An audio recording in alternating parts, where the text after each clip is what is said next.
besoin de toi, maître. Heureuse est la mère qui t'a porté et allaitée. Heureux plutôt ceux qui écoutent la parole de Dieu et qui l'observent.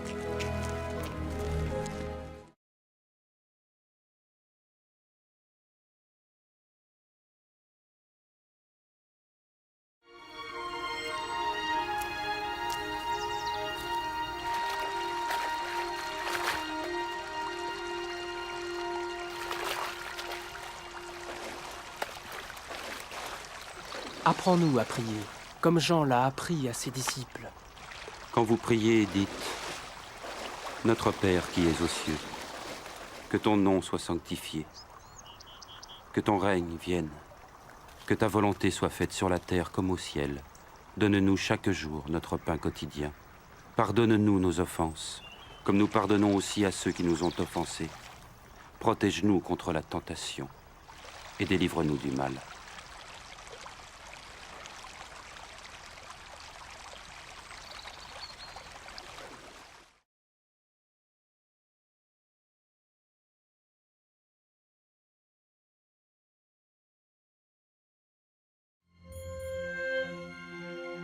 Dans les Saintes Écritures, Dieu déclare que le Messie viendrait pour être le sauveur du monde.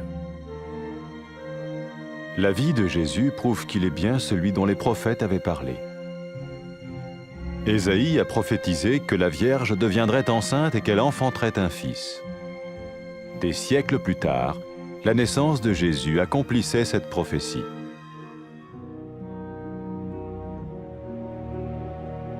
Les Saintes Écritures déclaraient que le saint à naître serait appelé le Fils de Dieu. Cela signifiait que Jésus serait le Fils de Dieu au sens spirituel et non au sens physique. Nous le voyons par sa manière de vivre. Il a guéri des malades, il a pardonné leurs péchés, les a ramenés à Dieu et leur a promis une place dans le royaume éternel de Dieu. Il s'est offert lui-même en sacrifice pour le péché à leur place. Puis il est revenu à la vie, victorieux sur la mort selon le plan de Dieu. Jésus a dit « Personne ne me prend la vie, mais je la donne de ma propre volonté. » La vie de Jésus n'a pas seulement accompli les écrits des prophètes, mais elle a aussi confirmé la vérité de la sainte parole de Dieu. Les prophètes avaient écrit « Ta parole, ô mon Dieu, est parfaite, elle dure à toujours. » Jésus lui-même a dit « Le ciel et la terre disparaîtront, tandis que mes paroles ne disparaîtront jamais. »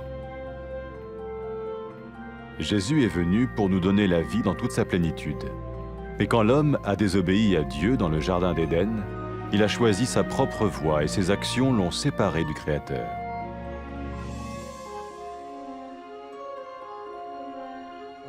Les Saintes Écritures déclarent que tous ont péché et que le salaire que paye le péché, c'est la mort.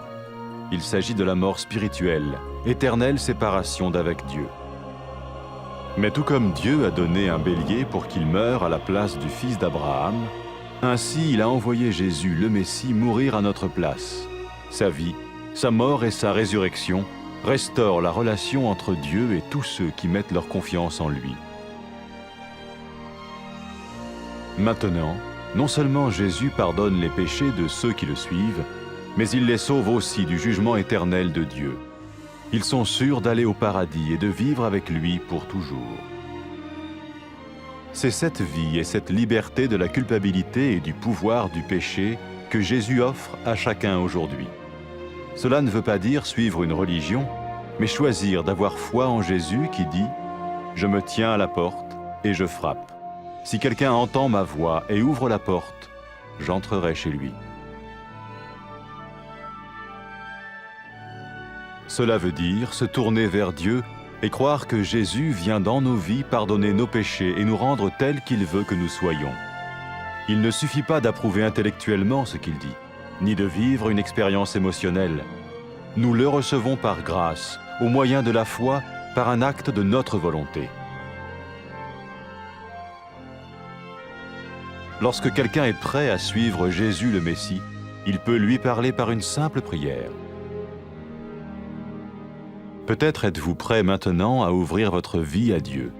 Si oui, vous pouvez vous joindre à la prière suivante, silencieusement. dans votre cœur. Seigneur Jésus, j'ai besoin de toi. Merci d'être mort sur la croix pour mes péchés.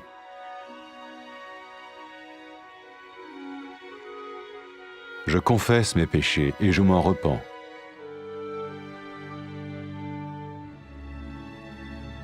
Je t'ouvre la porte de ma vie et je te reçois comme mon Sauveur et Seigneur.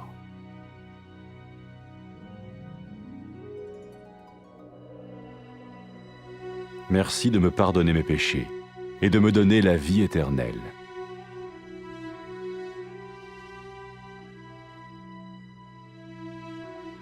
Fais de moi le genre de personne que tu veux que je sois. Maintenant que je deviens l'un de ceux qui te suivent. Amen.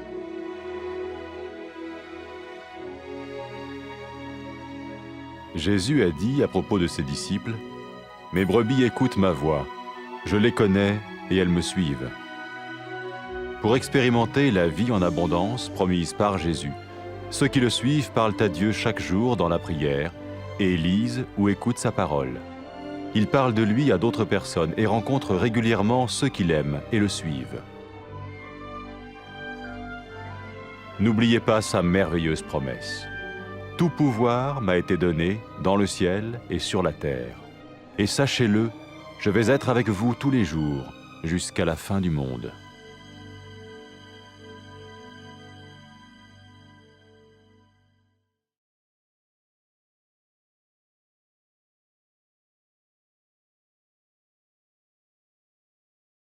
بیباش خدایا فرخنده از زنی که تو را زاده ای آموزگار ما بلکه فرخنده کسی است که سخن خداوند بشنود و به جا آورد.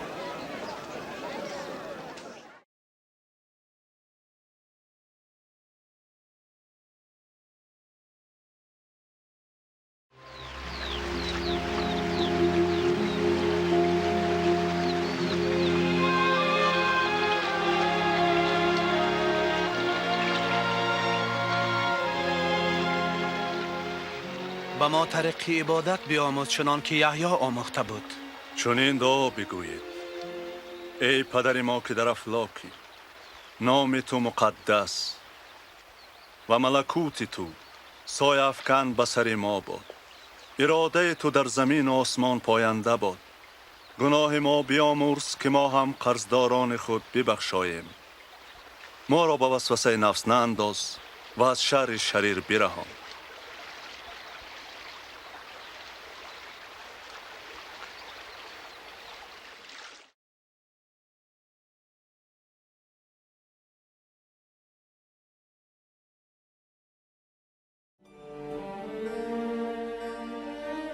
در نوشته‌های مقدس خدا اعلام کرد که مسیح می آید تا نجات دهنده جهان شود. حیات عیسی شهادت می دهد که او در حقیقت آنی است که پیغمبران پیشگویی کرده بودند. اشعیا پیشگویی کرده است که باکره آبستن شده پسر خواهد زایید. پس از عصرها تولید عیسی اجرایش آن پیشگویی بود.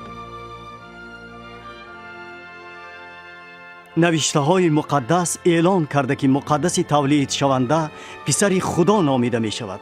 این معنا دارد که عیسی از جهت روحانی نه جسمانی پسر خدا نامیده می شود. ما این را می بینیم در آن که او چگونه حیات گذراند. او بیماری آدمان را شفا می داد، گناههایشان را می بخشید، آنها را سوی خدا بر می گرداند و در ملکوت ابدی خدا برایشان جای وعده می کرد. او خود را چون قربانی در جای آنها پیشکش کرد و باز زنده شده مرگ را مغلوب نمود. عیسی گفت: هیچ کس از من حیاتم را گرفته نمی تواند، من خودم آن را می دهم. حیات عیسی نه تنها نوشته های پیغمبران را اجرا کرد، بلکه راستی کلام مقدس خدا را نیز تصدیق نمود.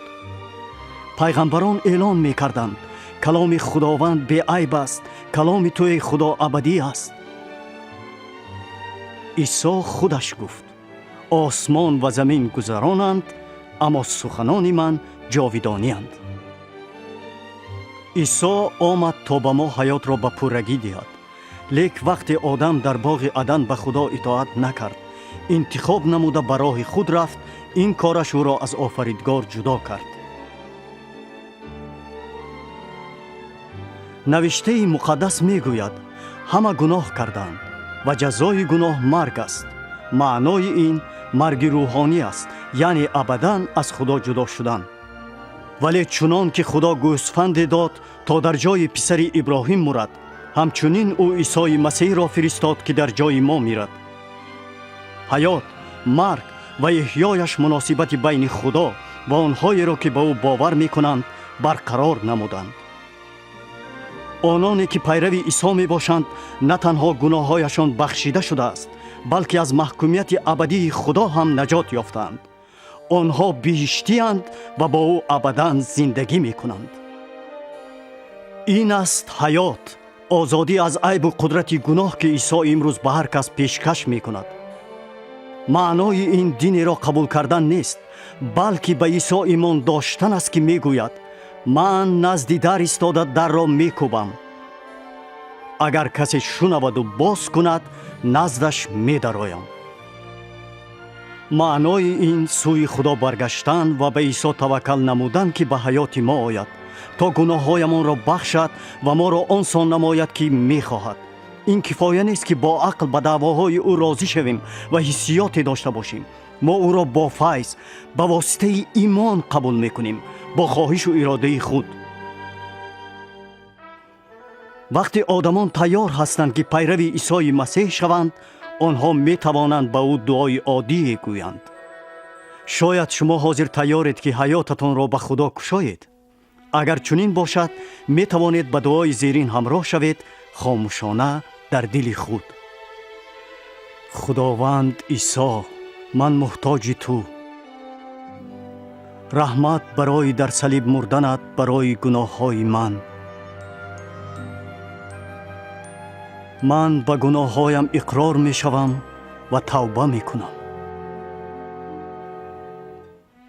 من در حیاتم را می کشایم و تو را چون نجات دهنده و خداوندم قبول می کنم.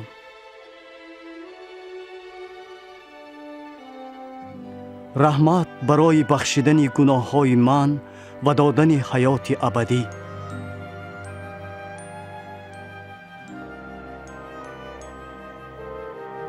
مرا همان آدمی ساز که خودت می‌خواهی، چون من پیروی تو می‌شوم. آمین.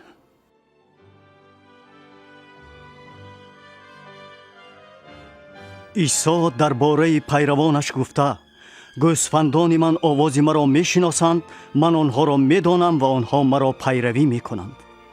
برای چشیدن حیات پررو و فراوان که عیسی وعده کرده بود، پیروانش با خدا هر روز در دعا و خواندن کلامش گپ میزنند. آنها به دیگران آیید او نقل میکنند و همیشه با آنهای وامی خورند که او را دوست میدارند و پیروی میکنند. وعده زیبای او را در یاد داشته باشید. همه قدرت در آسمان و زمین به من داده شده است و اینک من با تویم همیشه تا آخر جهان.